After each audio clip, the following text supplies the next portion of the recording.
So I don't know why this happened, but for some reason, even at the advanced age of 13 years old, my mom would still sneak into my bedroom in the middle of the night, like a fairy of repression, and lay out clothes for me to wear the next day. Now, I'd wake up in the morning, and this is what I'd see: an Oxford shirt, some khaki pants, and penny loafer combo awaiting me, except on Fridays. Casual Fridays, Mom said, when I was allowed to wear something Hawaiian-themed on top and a pair of jeans. I hated this shit. I really hated it. But since I couldn't work because I was too young, I had no way to augment my wardrobe. So I was the only kid in the cafeteria at public school, man, wearing a blue blazer every single day. It was my mom's way of grooming me for the presidency. In fact, before I'd leave in the morning, she'd pinch my cheek and say, "You look just like JFK." So every August, was rife with anticipation for me, because that's when my Aunt Carol would drop off a big plastic bag full of hand-me-downs. I mean, maybe there was something cool inside that bag, like a Star Trek t-shirt, or one of those really skinny pink ties. And so, my oldest sibling, Stephanie, she was 2 years younger than me. Since we were the ones who suffered the most by this regime, we got first dibs on the stuff inside. And so we developed this elaborate ritual for opening the bag. My mom would drop it in the middle of the kitchen, and she'd grab her wooden spoon and hold it up like Moses and say, "Go forth, my children, and secure your treasure." And so my sister Stephanie, she was rabid. She tore that bag apart like it was a Target store on Black Friday, tossing clothes everywhere. What? No leg warmers? No stirrup pants? And if she didn't find something that she really liked, she'd glare at my mother as if her gaze alone would bring better fashion to Sears. I would pick through the leftovers like some kind of sad little hyena. And I remember once I grabbed a gray pair of slacks and I held them up. "Steph, look."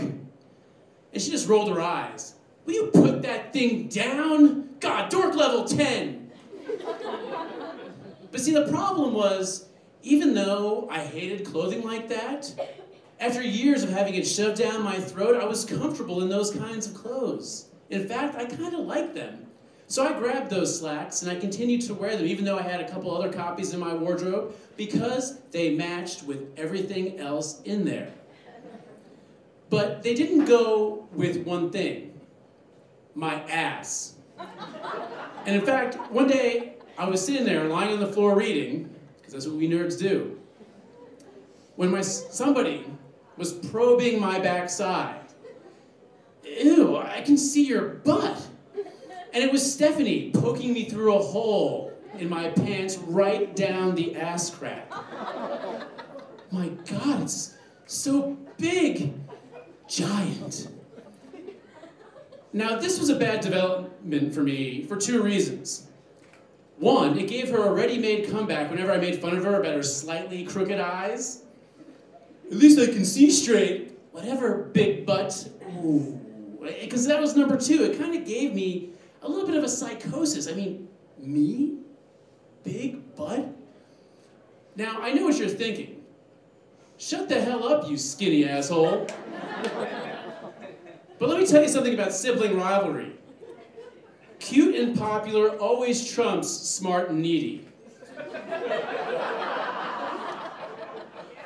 And by the time I was in high school, when my pinup girl was Lieutenant Uhura, Steph was the cutest girl who would even talk to me. So whenever I tried to get out of my preppy wear comfort zone, I'd go to her for consultation.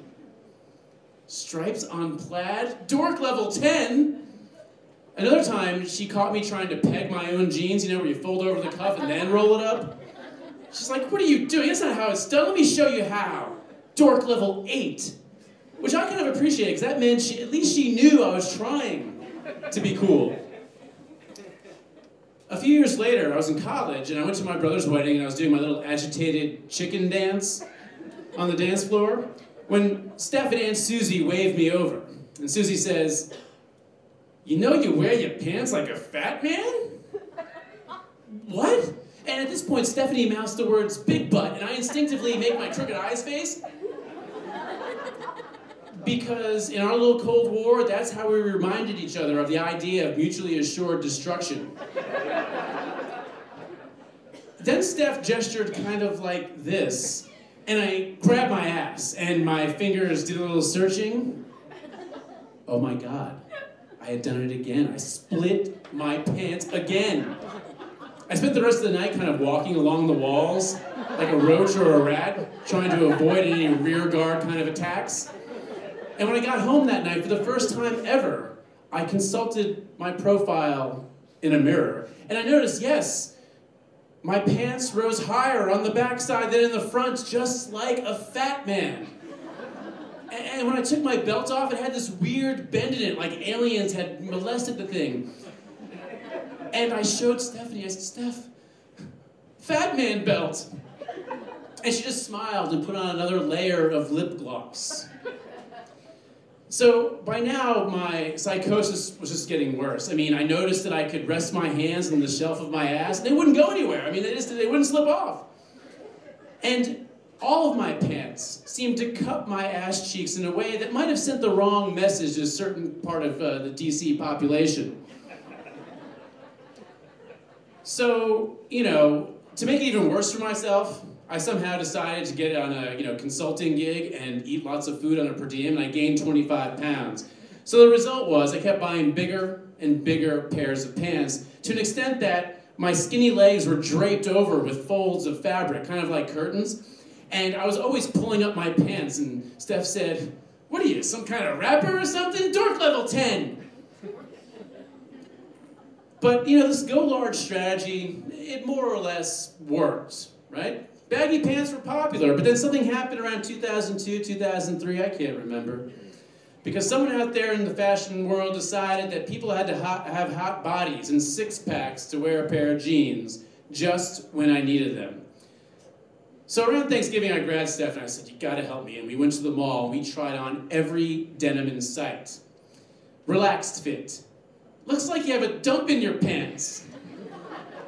Straight fit. Where's the beef? Low rise. Oh my God, take those things off and put these on. And she dangled before me a pair of regular fit jeans. Now, ordinarily, in years past, I would have said, "Oh, thanks for the assistance, sis." But I've been living in DC for a few years, and I'd become accustomed to the sights, sounds, and smells of metrosexualism, that weird space between straight and gay that made me want to forsake my preppy origins. So I decided I was going to keep my own counsel. "Oh, come on, man, look, don't you like the way it flares out at the knees? Your butt looks like a balloon from the Macy's parade," she said. Whatever. And I bought those jeans. But what I discovered is that I could only wear them if I wore a special pair of form-fitting underwear.